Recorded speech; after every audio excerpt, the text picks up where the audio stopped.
Olá galera do terceiro ano, espero que todas e todos estejam bem.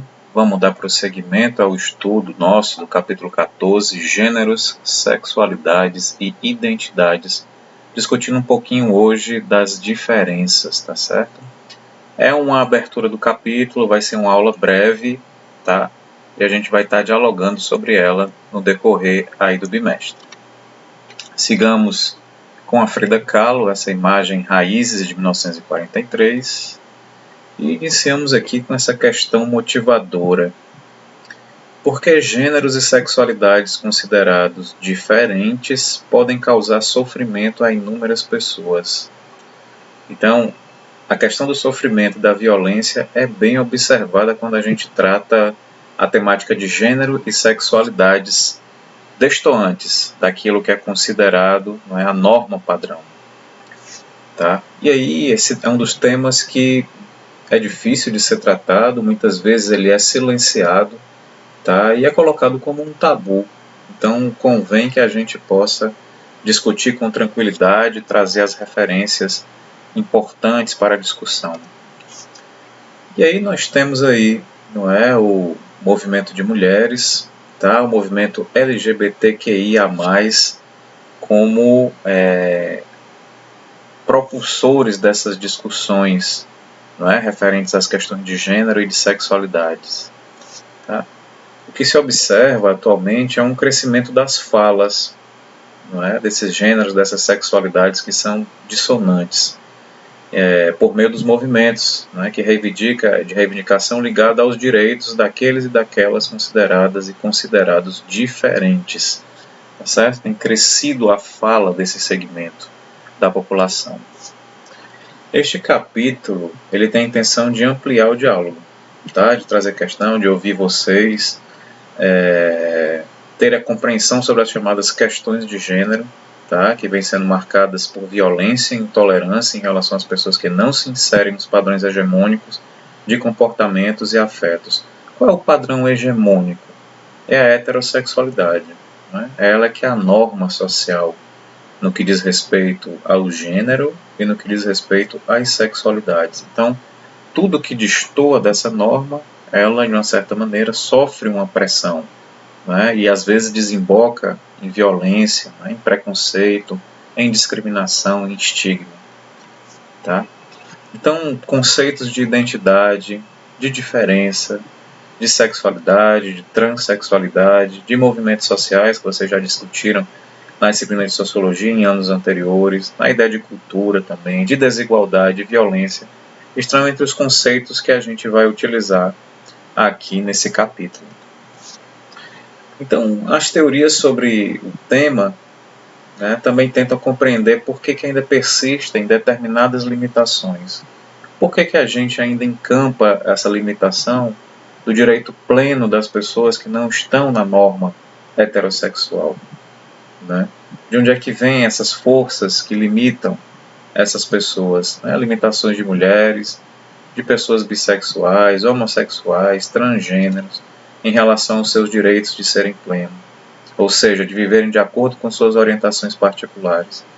Por que causa tanto desconforto esse tipo de temática, essas questões? Sem dúvida, o que mais chama a atenção nesse debate é quando crescem no mundo todo os índices de violência, tanto contra as mulheres, né, e aqueles que não estão dentro da norma heterossexual, os chamados no livro de vocês, os não heterossexuais. Os estudos sobre gênero e sexualidade eles procuram compreender isso, né, essas construções simbólicas e sociais desta violência contra esses grupos. Né? Por que isso acontece? De onde é que vem essa violência? Eu trago essa matéria de maio desse ano, né, da Agência de Notícias da AIDS, que ela junta notícias que têm sido publicadas, né, em relação à AIDS, em relação à população LGBTQIA+, e fala que em 2020 nós tivemos, né, mortes, assassinatos, né, mortes violentas, de homotransfobia no Brasil, na ordem de 237 LGBTs+, tá, que é um número bastante elevado. Então, no Brasil, é muito temeroso, né, sermos mulheres ou LGBTQIA+, haja vista a violência repetida tantas vezes, né, e com números alarmantes.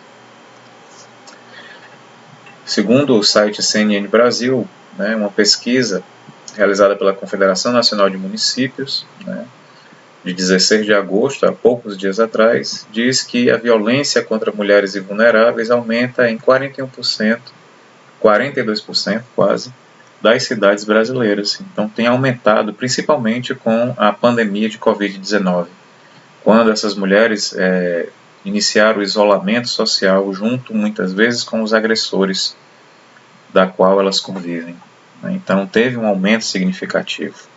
Tá? Então são dois exemplos de violências evidentes em relação ao gênero e às sexualidades que são dissonantes.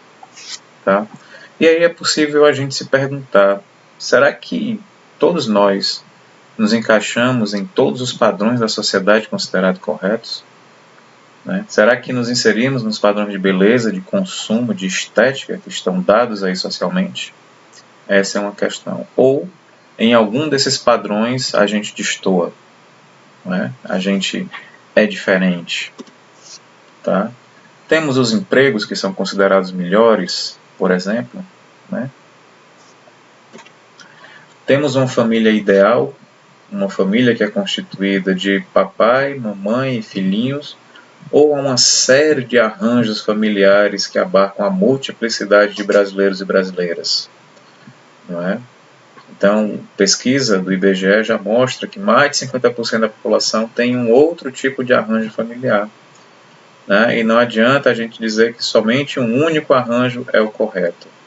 Né?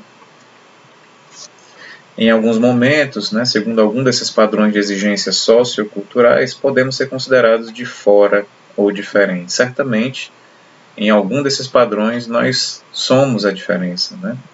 E muitas vezes essa diferença ela gera agressões e sofrimento. Então, por que tomar como referência apenas um único modo de vida? Um padrão de beleza, de família, de orientação sexual? Por que a gente alimenta ainda a ideia de uma única forma de viver, né? Uma única forma de se organizar, de se agenciar, né? A única forma de vivenciar a sua sexualidade, né? Então, cabe a reflexão aqui, né? Coloca-se a reflexão para que a gente possa discutir e pensar um pouquinho. Tá? A multiplicidade do mundo, gente, é cada vez mais inegável. Né? As pessoas se reinventam suas identidades e suas vidas para serem mais felizes. Na verdade, a gente vai criando as nossas identidades o tempo todo, de acordo com aquilo que a gente está inserido, com a cultura que nós estamos inseridos, com as experiências que a gente tem vivenciado. Então, há uma multiplicidade no mundo de pessoas, não é, que se organizam de formas as mais variadas. O mundo é plural, não é isso? E a vida dessas pessoas, né, elas almejam ser potentes, ser felizes. E muitas vezes fugindo de padrões de consumo, que a gente tem visto aí como algo naturalizado, não é? De pressões estéticas que também nos martirizam, não é? Em alguma medida, para criar outros padrões no plural, outros padrões de existência. Tá? Então, o mundo vivencia essa multiplicidade. E aí que a gente possa começar a pensar no respeito às diferenças.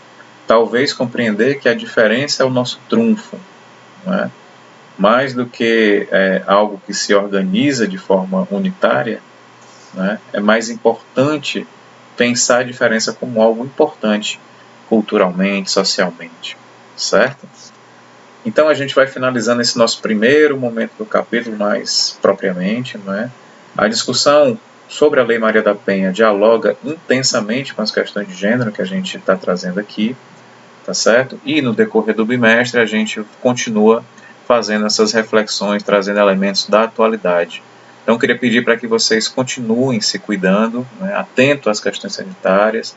Já iniciamos, demos um passinho com o ensino híbrido, não é? Então, com alguns e algumas de vocês a gente vai se encontrar pessoalmente e vamos fazer as discussões a partir daquilo que vem emergindo no capítulo.